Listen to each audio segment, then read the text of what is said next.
His Divine Grace, ACBSP Swami, Srila Prabhupada ki jai. Nityalila Prabhu Vishnu Pacha, Bhaktisiddhanta Saraswati Goswami Prabhupada ki jai. Adanta Gaudiya Vaishnava Vrinda ki jai. Namacharya Haridas Thakur ki jai. From Sacred Holy Sri Krishna Chaitanya Prabhu Nityananda Sudvaita Gadadhar Srivasi Gaura Bhakta Vrinda ki jai. Sri Sri Radha Krishna Gopa Gopidas Shama Kunda Radha Kunda Giri Govardhan ki jai. Sri Vrindavan Dham ki jai. Sri Mathura Dham ki jai. Sri Namadvi Purapur Dham ki jai. Gangamai ki jai. Jamunamai ki jai. Bhaktidevi Tulsi Maharaj ki jai. Samaveta Bhakta Vrinda ki jai. Sri Harinam Sankirtan ki jai. Sri Sri Gauratai ki jai. Sri Sri Krishna Balaram ki jai. Sri Sri Shama Suni ki jai. Gaur Prem Srimad Bhagavatam ki jai. All glories to the assembled devotees. All glories to the assembled devotees. All glories to the assembled devotees. All glories to Sri Guru and Gaura.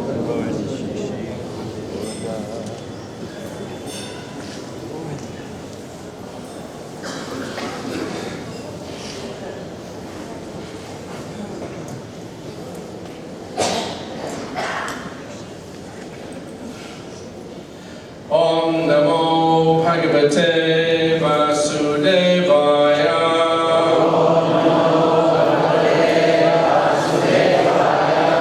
Om Namo Bhagavate Vasudevaya.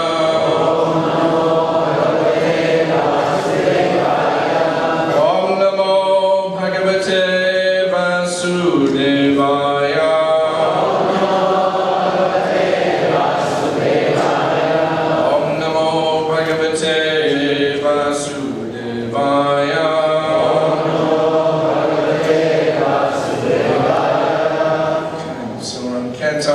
Chapter 31, Narada instructs the Prachetas, and this is verse 2.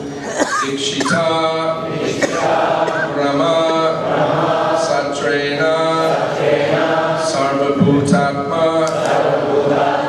Medasa, Pratichyam, Dishi, Vilayam, Siddho, Abud, Yatra, Jajali, Dikshita Brahma Satrena, Sarvabhutatma Medasa, Pratichyam Dishi Velayam, Siddho Bud Yatra Jajali, Dikshita Brahma Satrena,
Being determined, Brahmasatrena,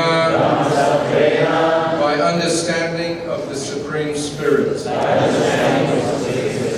Sarva, all. Bhuta, living entities. Atmamedasa, considering like oneself. Pratijyam, in the Western. Dishi, direction. Velayam, on the seashore. Siddha, perfect. Abhut, became. Yatra, where. Jajali, the great sage Jajali. Translation and purport by His Divine Grace, Srila A.C. Swami, Srila Prabhupada. The Prachetas went to the seashore in the west, where the great liberated sage Jajali was residing.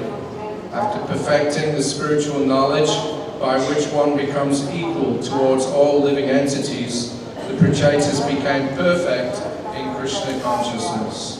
Please repeat. The Prachetas went to the seashore in the west, where the great liberated sage Jajali was residing. After perfecting the spiritual knowledge by which one becomes equal toward all living entities, the Prachetas became perfect in Krishna consciousness. Purport. The word Brahmasatra means cultivation of spiritual knowledge. Actually, both the Vedas and severe austerity are known as Brahma. Vedas Tattvam Tapo Brahma. Brahma also means the absolute truth. One has to cultivate knowledge of the absolute truth by pursuing studies in the Vedas and undergoing severe austerities and penances. The Prachetas properly executed this function and consequently became equal to all other living entities. As the Bhagavad Gita 1854 confirms, Brahma Bhuta Prasanatma Nasochati Nakanshati Samasaveshu Bhuteshu Madbhaktim Labhate Param. One who is thus transcendently situated at once realizes the Supreme Brahman and becomes fully joyful. He never laments nor desires to have anything. He is equally disposed to every living entity. In that state, he attains pure devotional service unto me. When one actually becomes spiritually advanced, he does not see the difference between one living entity and another. This platform is attained by determination. When perfect knowledge is expanded, one ceases to see the outward covering of the living entity. He sees rather the spirit soul within the body. Thus he does not make distinctions between a human being and an animal, a learned brahmana and a chandala.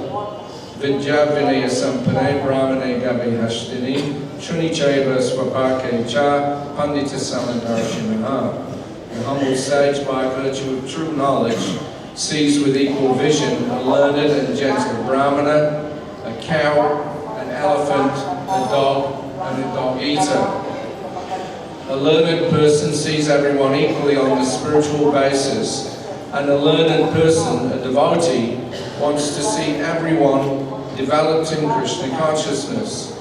The place where the Prachetas were residing was perfect for executing spiritual activities, for it is indicated that the great sage Jajali attained mukti or liberation there.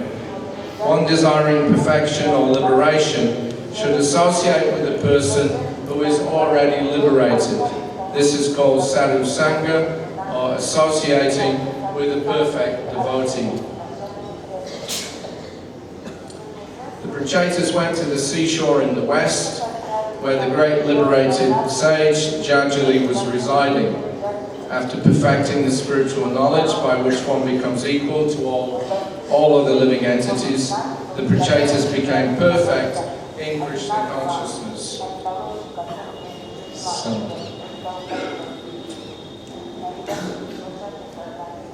it's interesting that the Prachetas went to the west. Sauri Prabhupada also followed in their footsteps, and you could say the perfection of his Krishna consciousness was this. Can somebody fix this? The perfection of his Krishna consciousness was also in the austerity of preaching Krishna consciousness and delivering that knowledge to others, people who were not qualified, and who, without Prabhupada's association, would definitely have gone to hell. There's no question of that. So the Prachetas, because they qualified themselves in so many ways, they were benedicted with the association of great devotees, Lord Shiva, Narada Muni, etc. And therefore, due to their eligibility, it was arranged by the higher authority for them to receive knowledge and a proper path to follow, so that they could finally culminate in full Krishna consciousness. And because they were serious about that, then of course they achieved perfection. So it's stressed again and again in all our literature that the most important thing in spiritual life is sadhu sangha. I know Shraddha is the first business. If you have a little faith or a little attraction, then the next thing is tata sadhu sangha. You must get the association of the sadhus or the great saintly persons. Otherwise, coming to the stage of firm determination, it never takes place. One gets distracted.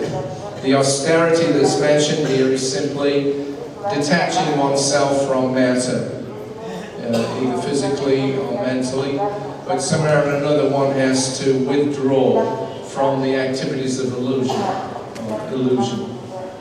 But if one does not transfer one's attention to something higher, then again, that illusion will prevail, and one will be forced again to participate in materialistic activities in the name of spiritual life. Because they don't find real spiritual life. The Mayavadis, having not taken up devotional service, they come back down to altruism, humanitarianism, and these kinds of activities, and they pass that off as being spiritual. It's not. It has nothing to do with real spiritual life.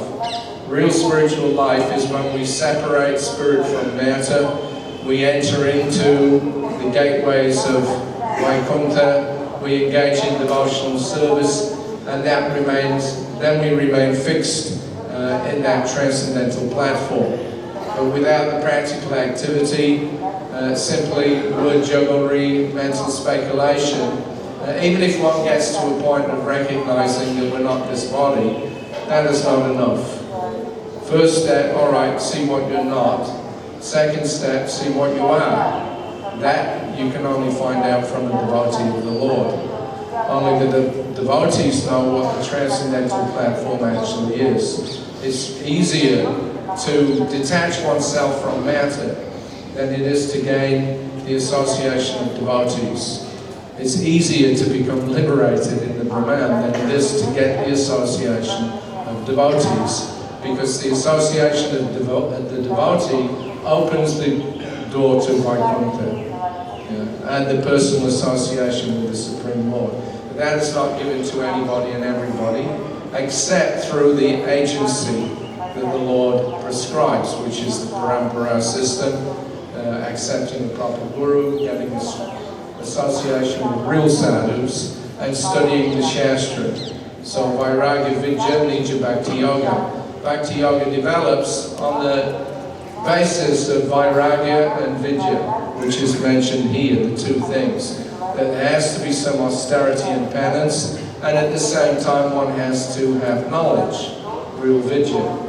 And that combination can result, therefore, in pure devotional service and going back home, back to Godhead. So we see in the teachings of Lord Chaitanya to Sanatana Goswami, again and again he stresses the value of sadhu sangha.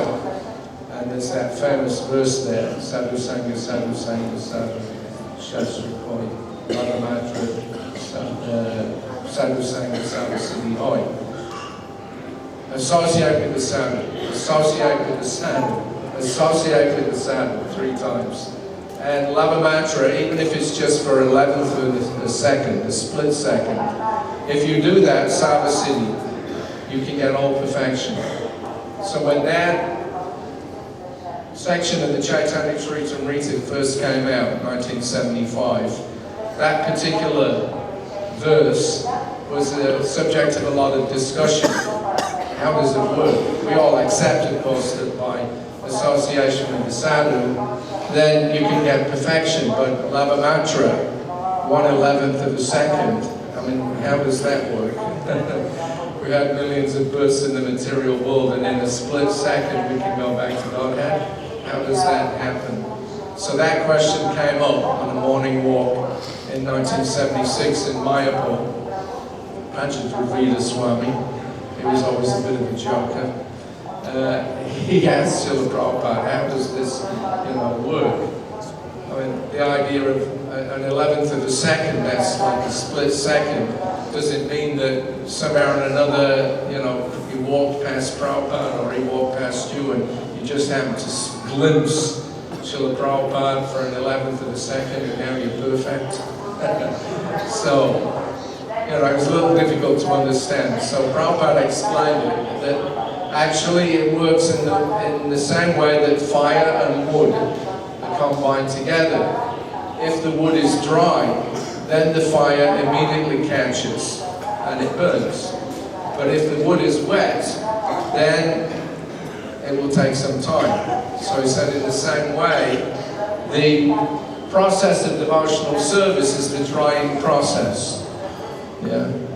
Doing all the following the regulative principles, that dries us out from material association. The wetness is due to our immersion in the ocean of material existence. And so we have to get to a point where if we get that spark of spiritual association, that it immediately catches fire. That's the thing. So it's a two-way street, it's not just one way.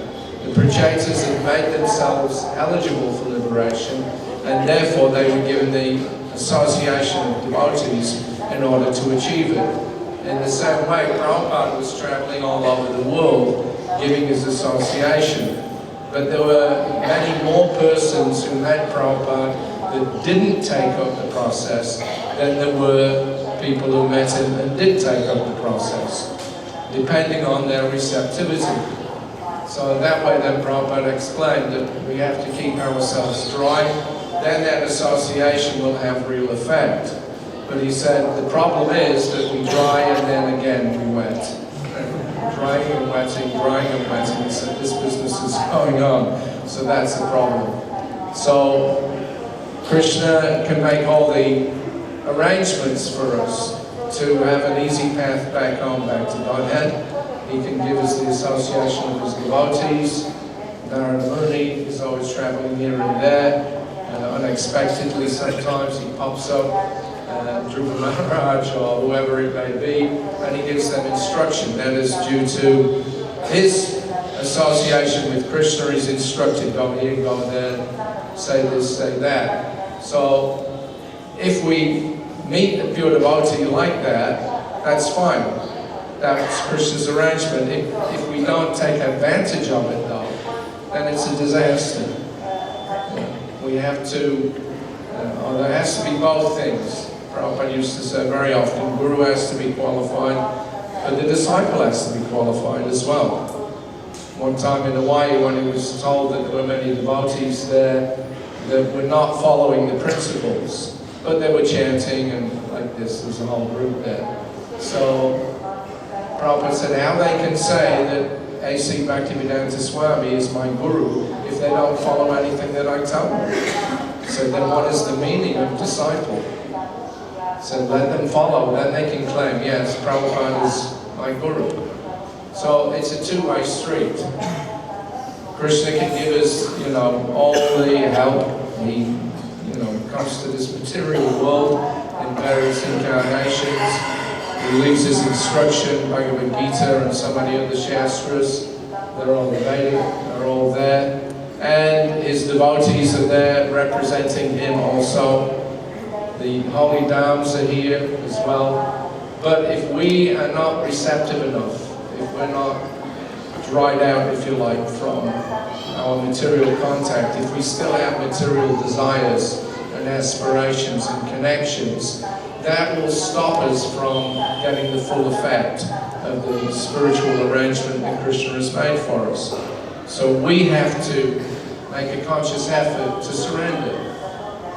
It has to be a conscious effort. Agyata Sukriti is okay, unknowingly making some advancement, but that's to bring a person to the point of real Sukriti, where they actually know what they're doing and they apply themselves to it. At that point then, when a person makes a commitment to Krishna consciousness, he can be initiated. And Prabhupada said that all the preaching that we do, especially in the Western countries where there's no culture of spiritual life there, all that preaching that we're doing, all the arrangements that we make for chanting, for book distribution, for prasadam distribution, is all to bring a person to the point of initiation. That's preaching. To just, distribute prasadam, or, even books. If there's no follow-up, if there's no pursuit, then it doesn't have that much effect. It's like Agyata Sukriti. But when you get to a point when a person's ready to actually commit themselves, that's the success of preaching. That's the real success. So Prabhupada's intention was to make devotees, that's all. Not to just go and smile and sit on a big seat and receive some Guru Dakshina and give blessings. Ashirvad. That's not the real sadhu, because Ashirvad must be there. Nitya Ashirvadika Siddhanta Saraswati. That was the way that Srila Bhaktisiddhanta Saraswati used to sign all of his letters. Nitya Ashirvadika. It means one who is giving perpetually blessings, which Prabhupada translated as your ever well-wisher. That's where it comes from, that phrase. Your ever well-wisher. Bhaktisiddhanta Saraswati used to sign that way. So, because they're well-wishers, they take all time and trouble, all effort, all austerity performed just to give Krishna consciousness to others. So that can come on this stage that's described here of equality. Vidya Vinaya Sampanay Ramani Gami Hashtani Shuni Chaivas Vipakecha Pandita Samadarshina. When one's very spiritually advanced, one is mature in his knowledge of knowing the difference between spirit and matter, and whatever living being such a sage casts his glance upon, he sees all those living beings, despite the material forms that they have, he sees they're all equal.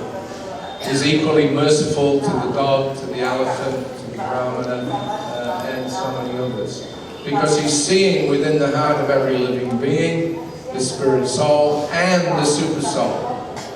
That's the key. You can't see the soul proper unless you also see the super soul. Unless you recognize that the soul is a part and parcel of the Supreme Soul, you won't see him properly. So although, again, the Mayavadis, they like to claim that they have an equal vision and all these things, but they don't see the super soul within the heart of every living being.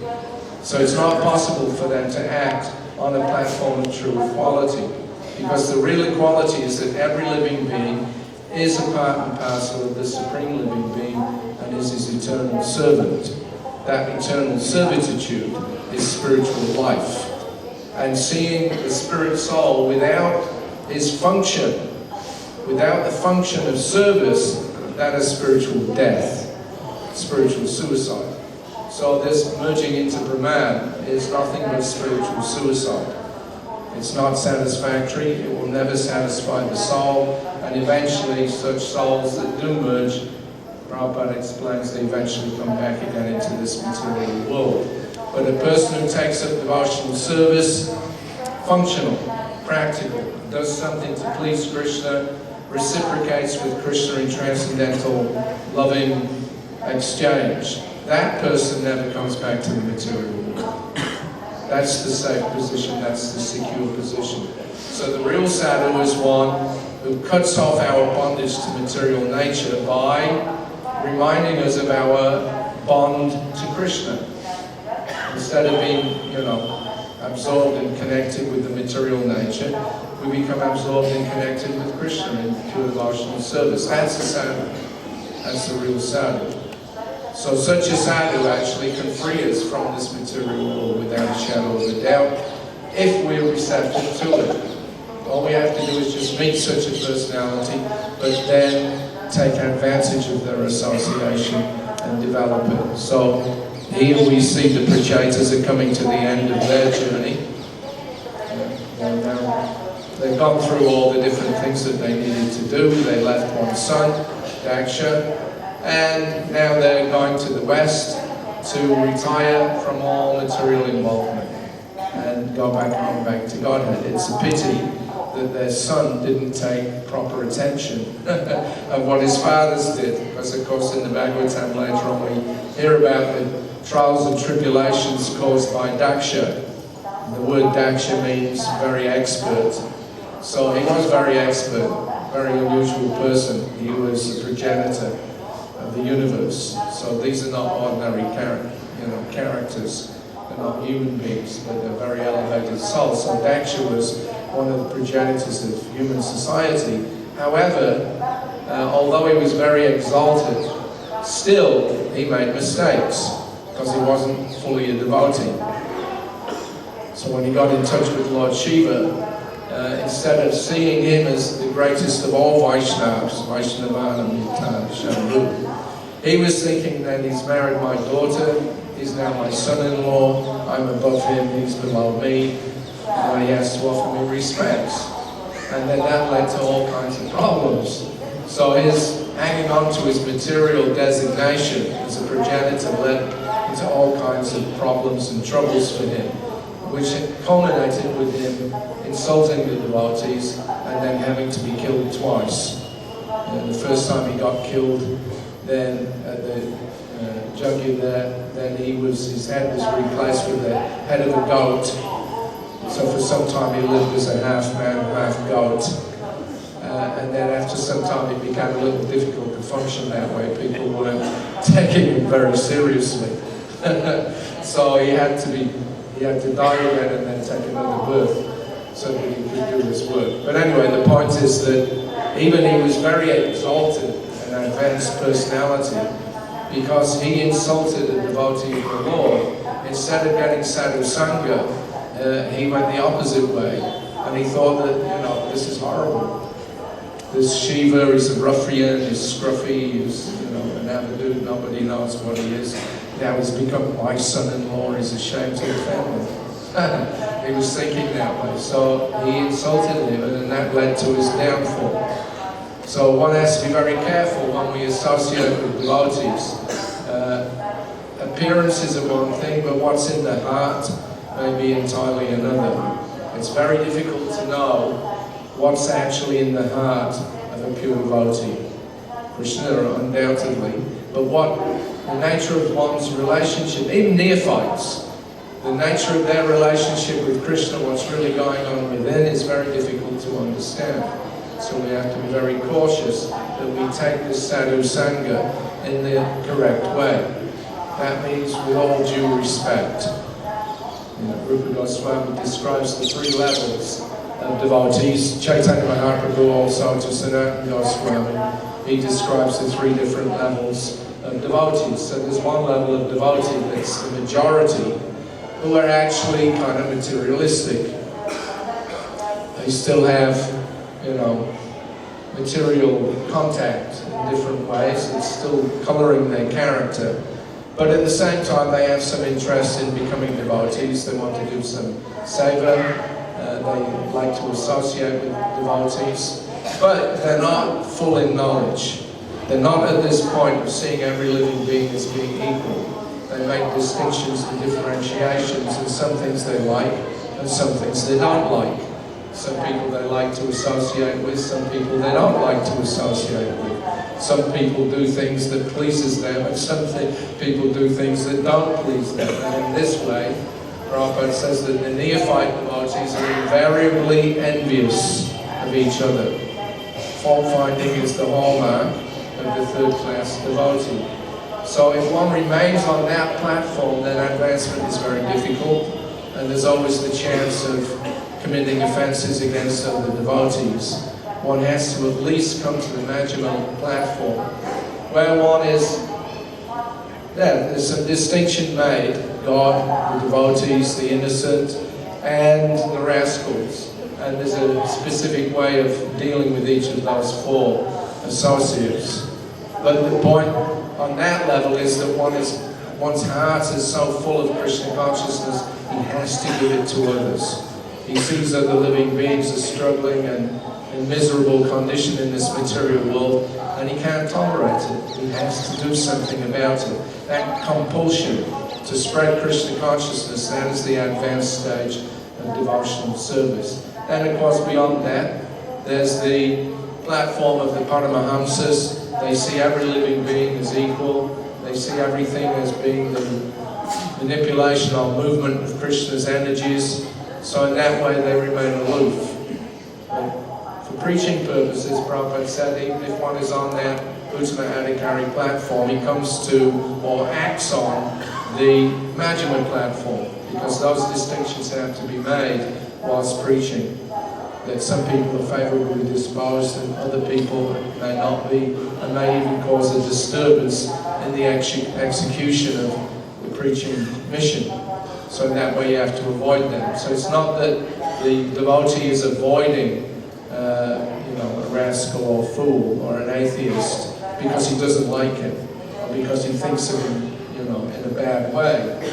But just simply from a functional point of view, even he sees these people are also spirit souls, but they're so bewildered that they're preventing other innocent living beings from taking up, or more receptive living beings from taking up Krishna consciousness. So you have to maneuver around them. You have to somehow or another, not rile them up or not mix with them to the point where it causes a disturbance in preaching. So a preacher has to have various tactics. But the principle of preaching is on this basis of seeing the equality of every living being and being compassionate, seeing them all as part and parcel of Krishna and wanting to do something to help them. That's the real business of somebody who's advanced in devotional service. So just like Srila Prabhupada, yesterday it was mentioned that Prabhupada also, left home and took sannyas. And that is advisable for most of us. And even Prabhupada said, no, there can be exceptions if you're very advanced.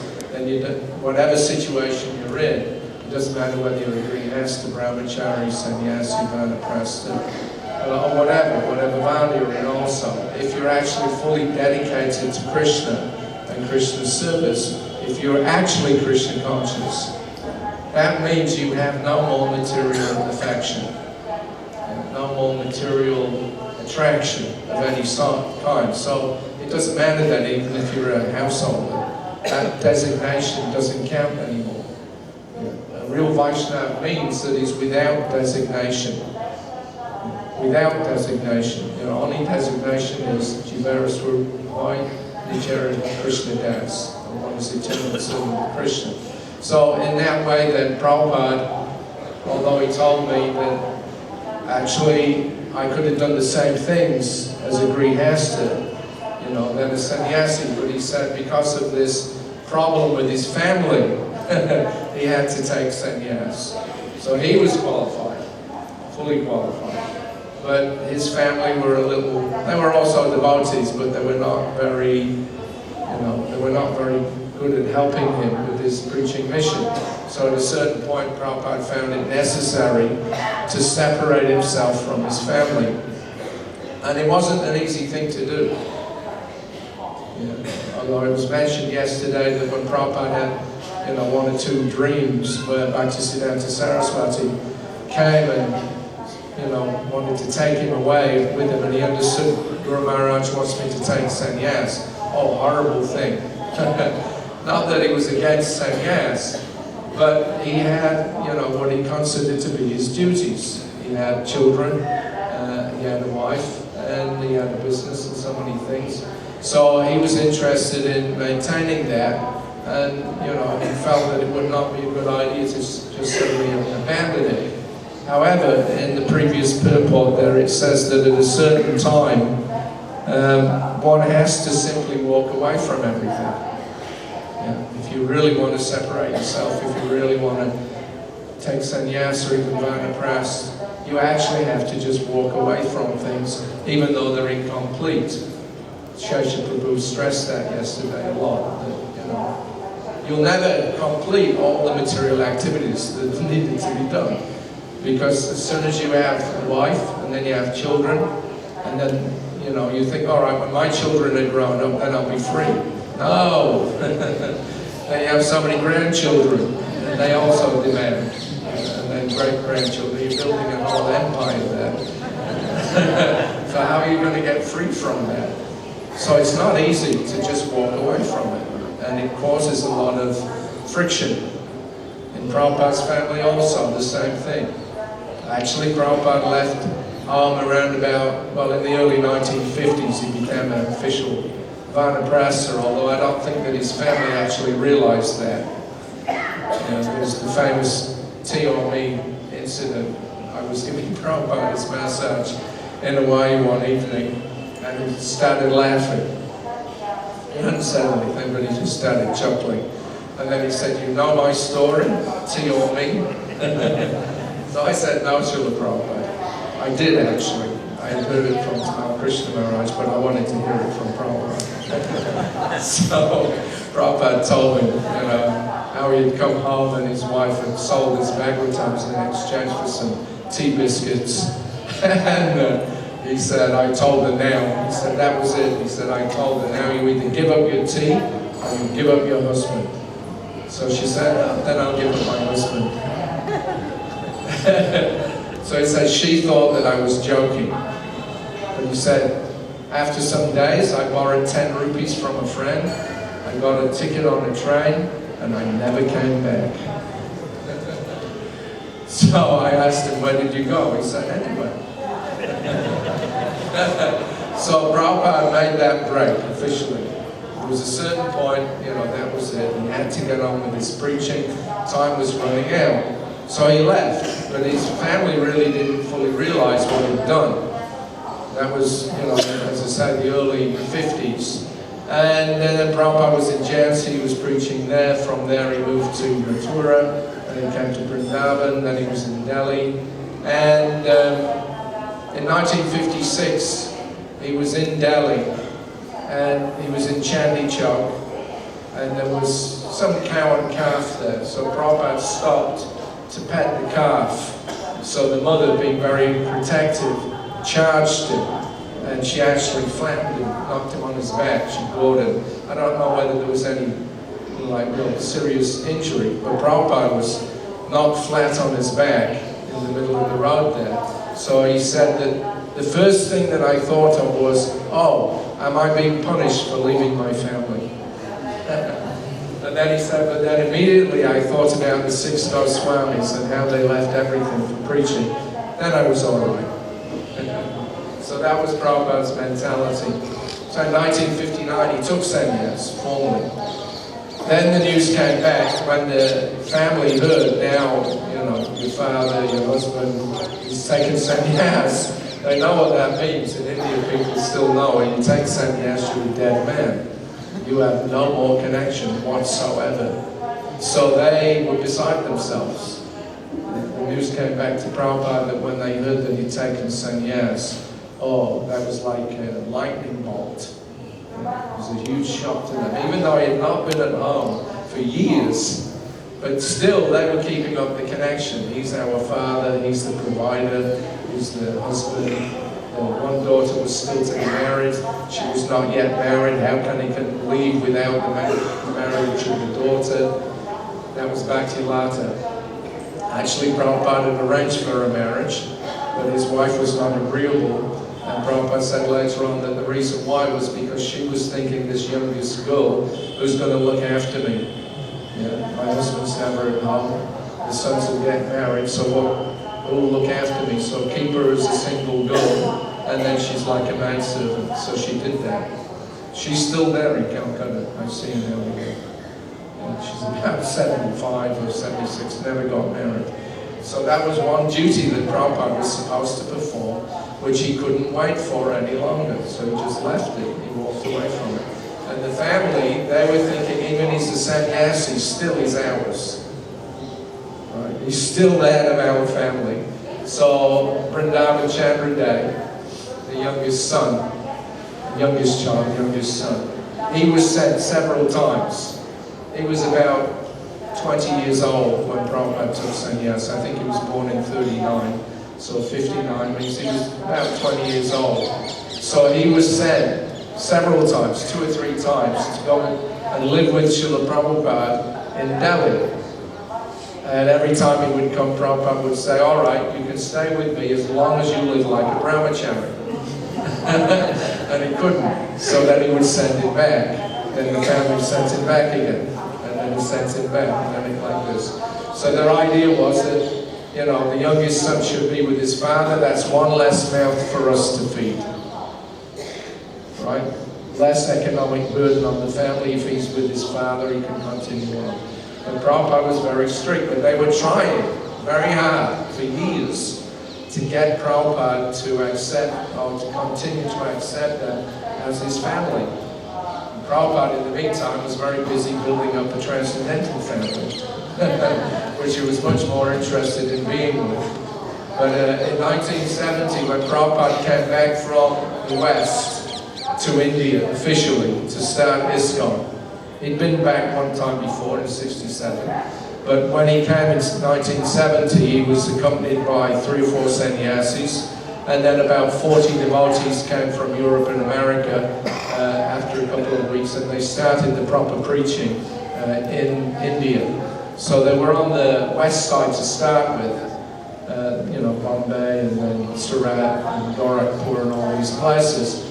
Then they came to Calcutta in early '71, and they had the first big Calcutta Pandal.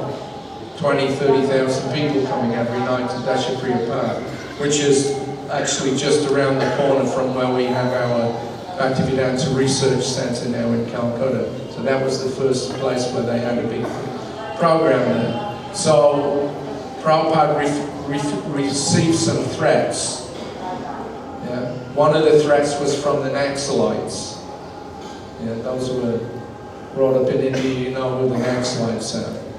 Like an extreme right-wing group, and they were blowing things up and killing people. And so when Prabhupada had his pandal the first night, they were all in the front row there causing a disturbance. And they sent him a a note, fly or die. To Prabhupada, fly or die. It's all right. He said, let me meet them. So he sent the devotees to find the leaders of this group. They came. Prabhupada sat with them, he preached to them, he spoke very nicely with them, and then they, oh, okay, he's all right. So they didn't do anything more, no more disturbance. But there was another threat that Prabhupada got from his own children.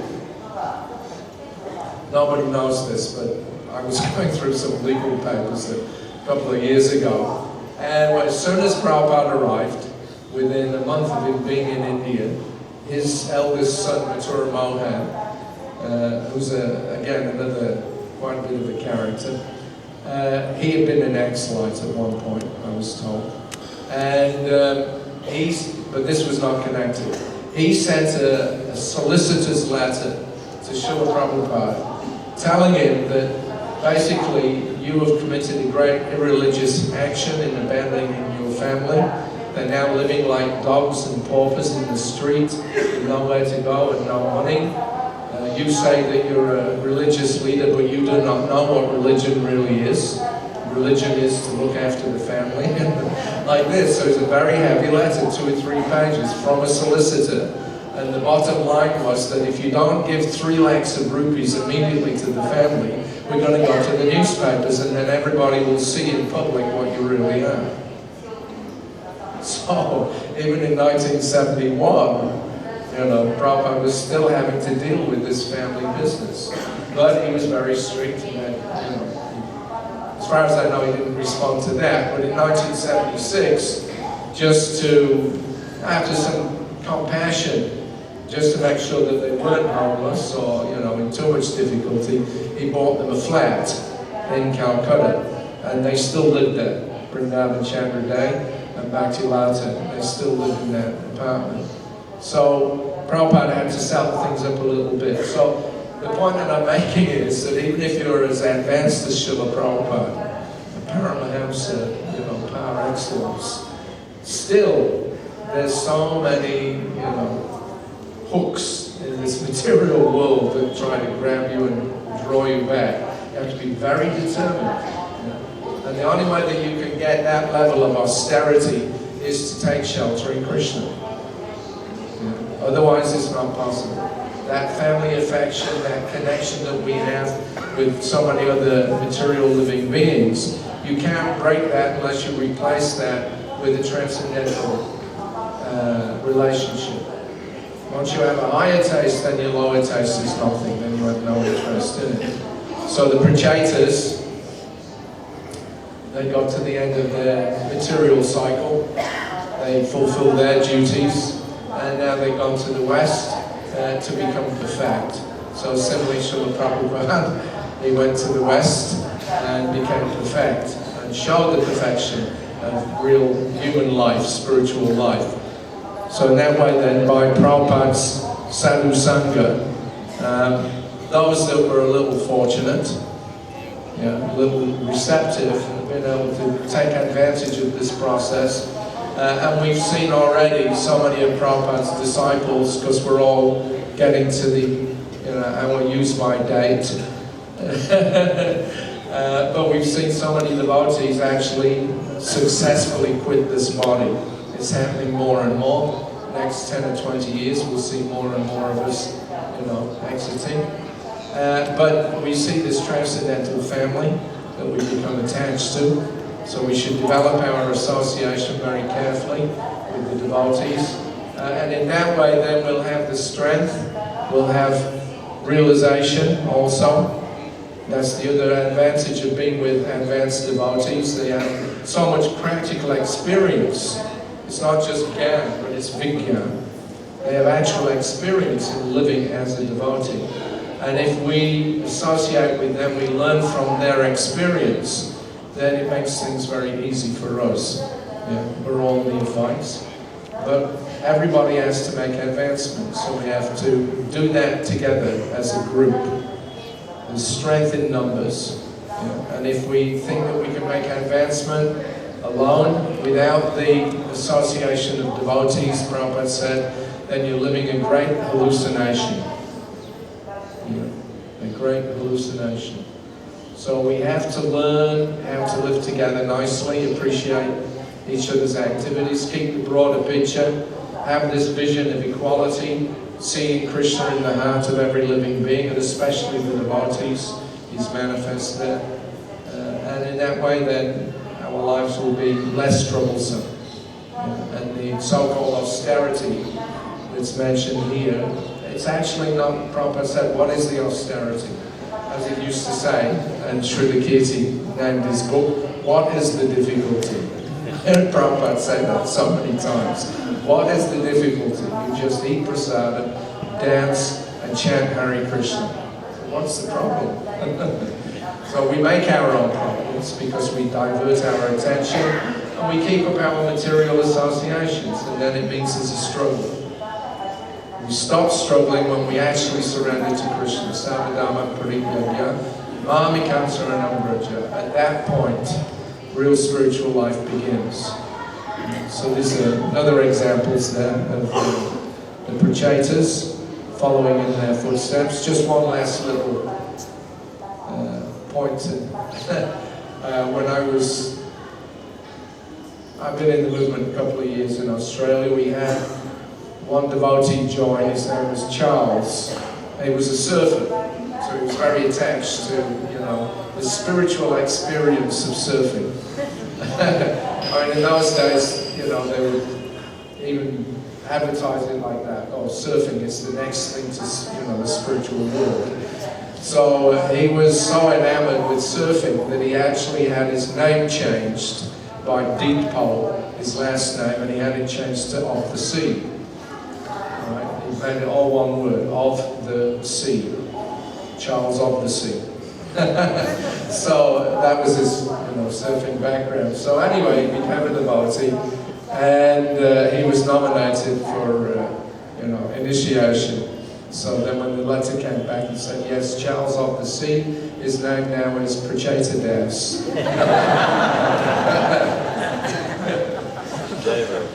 Prabhupada had a sense of humor.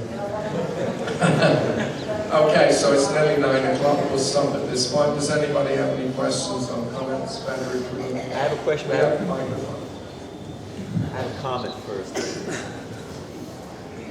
I was in LA when Prabhupada was telling Srila Bhaktisiddhanta's appearance day about how Srila Bhaktisiddhanta Saraswati Thakur came to Srila Prabhupada several times in dreams, and just as you narrated.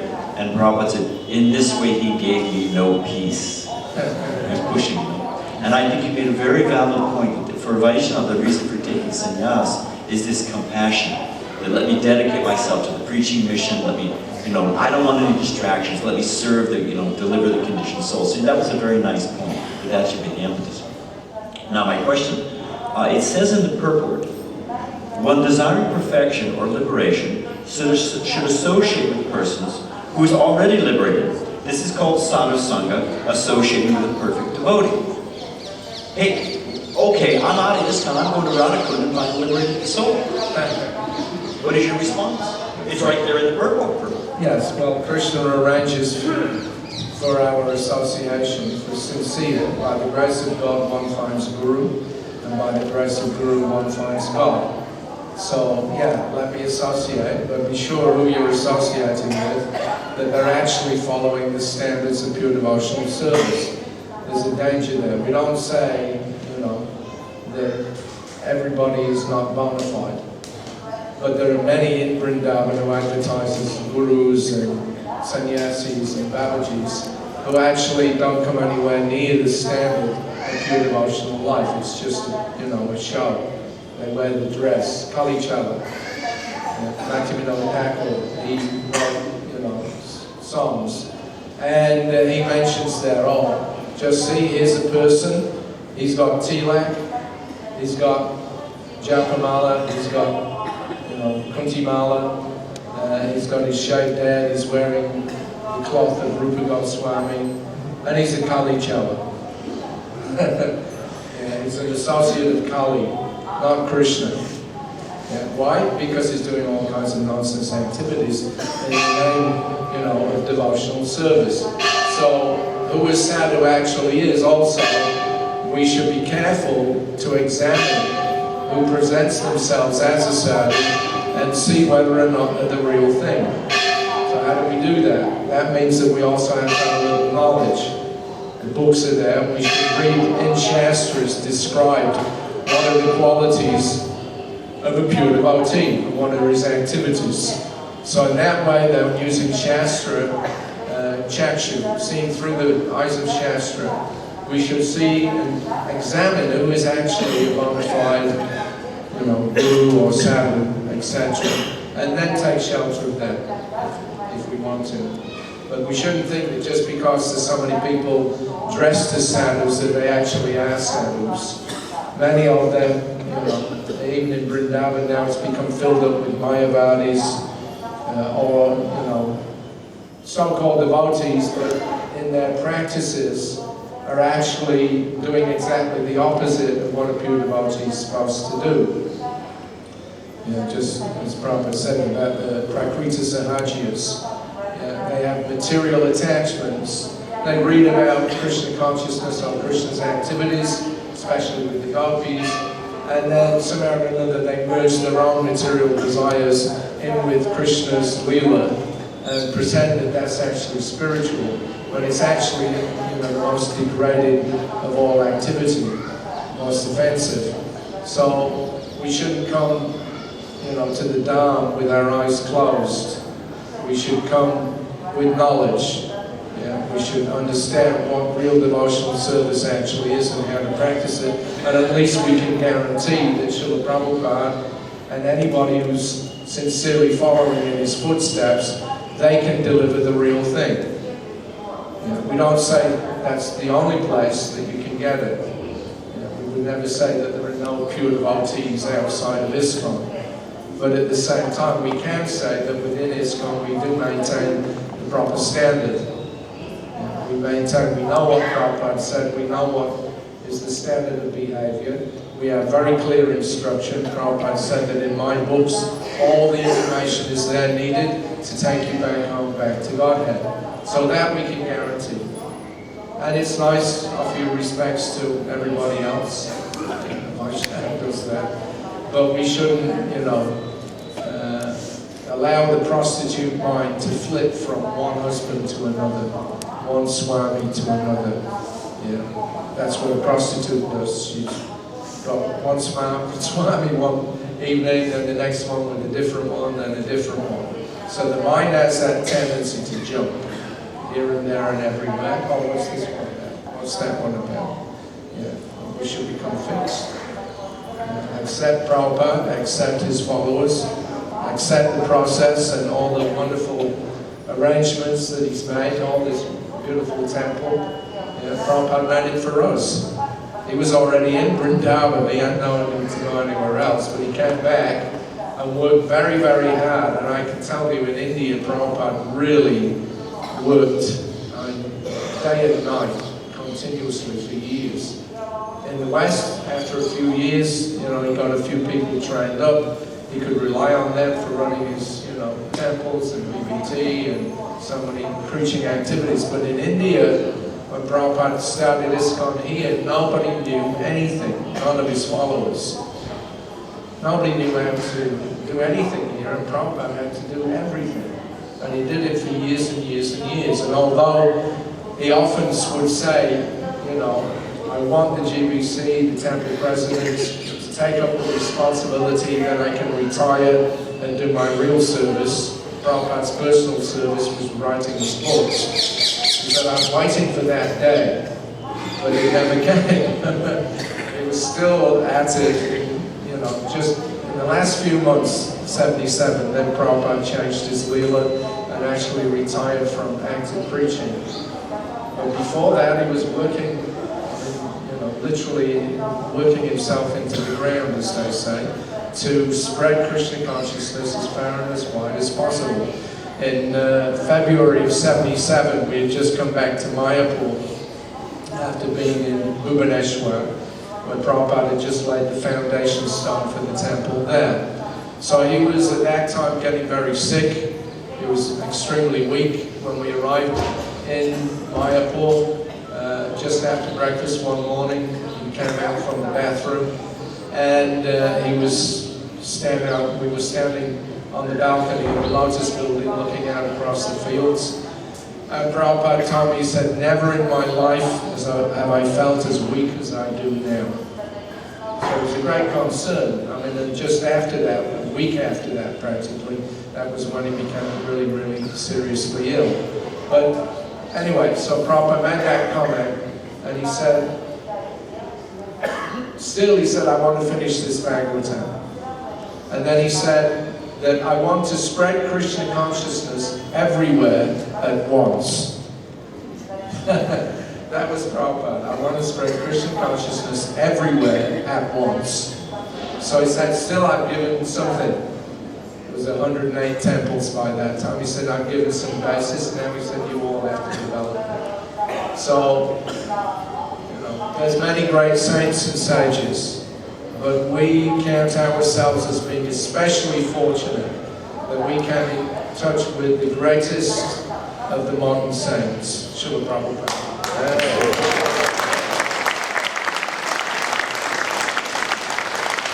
He's the one who actually took Krishna consciousness all around the world and fulfilled the desire of Lord Chaitanya to spread it everywhere.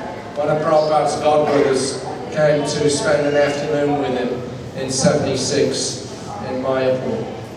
So they talked for a couple of hours, and he went back to Navadvip. So I went into Prabhupada's room as soon as he had left. This was Sridhar Swami, Prabhupada's godbrother. And Prabhupada was smiling. So he said, Sridhar Maharaj, he's told me, he said that you are the real Acharya. Yeah. He said this verse, he said we actually never understood what this verse meant until you started your preaching. He said we all thought, you know, all around the world, what does that mean? Maybe the whole of India? He said we thought it was some poetic, you know, alliteration of Krishna consciousness will go to every town and village in the whole world. So we just thought it was some poetic expression. He never thought that it was literally true. So you've actually done it. So he appreciated very much what Prabhupada was doing. So all we have to do, as Prabhupada said, is keep faith with him. Yeah? Don't abandon ship. The waters get rocky sometimes. That's all right. No problem. Prove your worth. The rats jump off a sinking ship. Right? But the real sailors, they stay on board. They, you know, keep everything running. So that was Prabhupada's blessing to us, that he gave us this transcendental boat of ISKCON to sail across the ocean of material existence. All we have to do is stay on board. That's all. Gradually, that purification will come. Is that all right? Oh, very good. I'm on board. I'm not going anywhere. Thank you. Any other questions or comments? Yes, sir.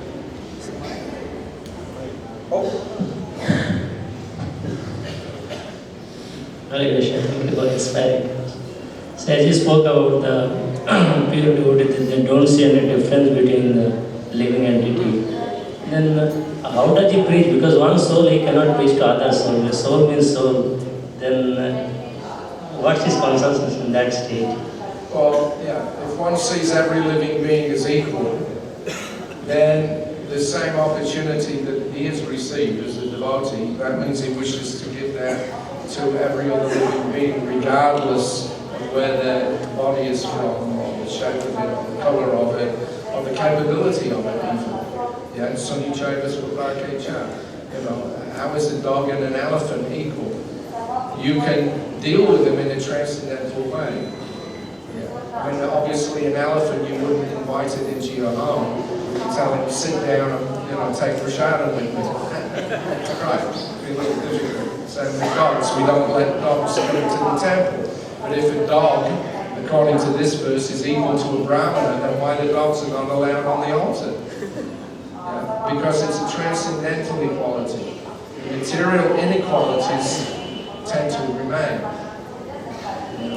People have different cultures, they have different levels of intelligence, they have different capabilities, and this modern push to so-called equality. Because the communists tried that. That was the basis of their, revolution. That they wanted to make every man equal, because they were fed up of being exploited by the rich and, the poor class. But they failed. They couldn't make everybody equal.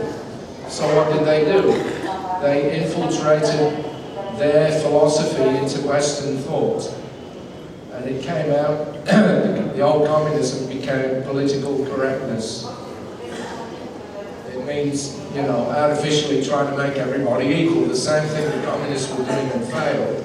Now the PC people, political correctness, they're also trying the same thing. Every government in the world, is pushing for this human rights, equality, everybody should be the same. So you've got homosexual rights, you've got women's rights, you've got Palestinian rights, you've got this rights, that rights, criminal rights. Now, just in Europe, because the British, anybody that's in jail in England, they're not allowed to vote. You lose that privilege if you become a criminal. So now the European Court of Human Rights has proclaimed no, even if a person is a murderer, a rapist, they should still have the right to vote. That's a human right. So this is all bogus. It's all going on. It's all artificial. That is not the real platform of equality. According to the Veda, there is no equality in the material world. There are 4 varnas and ashramas for different kinds of classes of men and women. And there's some certain kinds of duties that have to be performed according to one's material situation, according to the set of senses, according to the particular mind, according to the particular level of intelligence that we get, then we should act accordingly. So Shudras are not allowed to act as Brahmanas. Oh, then that's an inequality. But from a devotional point of view, it's not. Because whether one's a Brahmana, Kshatriya, Vaishya, or Shudra, it doesn't matter if you engage them in Krishna's service. They do what they're capable of doing, but they do it for Krishna. That's the level of equality. The Kshatriyas, the Pandavas, they were Kshatriyas, they weren't Brahmanas. But they were the closest associates of Lord Krishna, because they're fully surrendered to him. So when we say that we see everybody as equal, we see every living being as a part and parcel of Krishna with the potential to serve him. And a preacher means that he tries to figure out the ways and means of engaging those other personalities in Krishna's service. Even dogs and cats, they can eat prasadam, they can hear the chanting. Maybe you can have watchdogs. Farm dogs. Farm dogs, they do so many things. So in Krishna consciousness, it's the platform of true equality. But all this other stuff, material, men versus women, and black versus white, or this one, political party against that one, the liberals against the conservatives, whatever it may be, you'll never get rid of that on the material platform, not by legislation or by any other means. And in fact, what happens is in their eagerness to try to enforce artificial equality, they then discriminate against other groups that don't agree with them. If you're actually equal to everybody, then it should be a free-for-all. Anybody should be allowed to do anything because that's their equal right. But this is the hypocrisy, that they pass a law, no, you must accept abortion. You must accept abortion, and now, practically speaking, it's a criminal offense to object to it. Or, like the so-called gay movement, homosexuality. So now you have to accept that as normal activity. It has to be advertised in the schools. The kids from 5 years old practically are taught not to make that discrimination. And if you do make the discrimination, then you get taken to court. I read a story about one Christian couple. So they had a guest house. And so 2 homosexuals came. And they picked that place out because they knew they wanted to cause a problem. So they wanted to book into a room, and they explained to them, we're sorry, but we can't rent our rooms out, to people of the same sex. We're Christians, we follow a certain moral standard. We're very sorry, but this is the situation. situation, so they wouldn't take their booking, and they were clear, that this is our standard. Next thing they knew, they were in court for discrimination and hate crime and this and that.